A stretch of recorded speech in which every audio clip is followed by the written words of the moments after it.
Good morning. Welcome to the monthly book review here at the West End Library in Laurelton, Pennsylvania.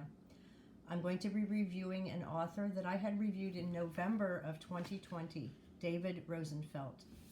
I thoroughly enjoy reading the Andy Carpenter series by David Rosenfeld and wanted to review his latest release entitled Holy Chow.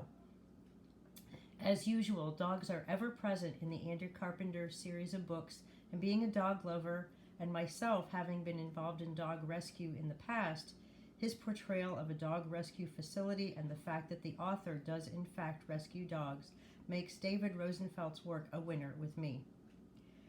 There are other series by David Rosenfeld, but his Andy Carpenter series, in my mind, is the best, and I always find something amusing in reading his books.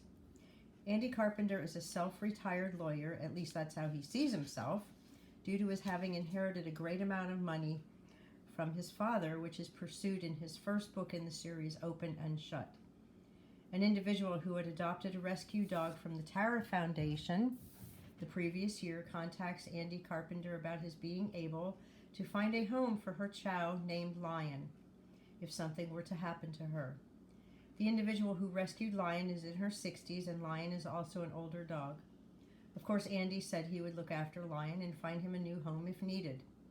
Andy thinks little of this request and feels it will be some time before he has cause to care for Lion.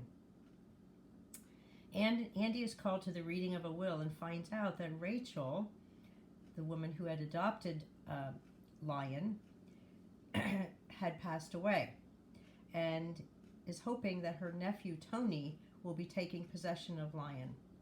At the reading of Rachel's will, Andy does find out that Rachel had left a sizable donation to the Tara Foundation, and while at the reading, Tony is taken into police custody.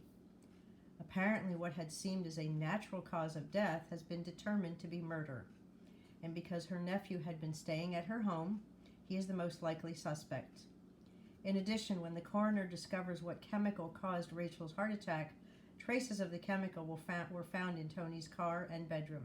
So naturally, he becomes the first and most suspicious person to be suspected of Rachel's death.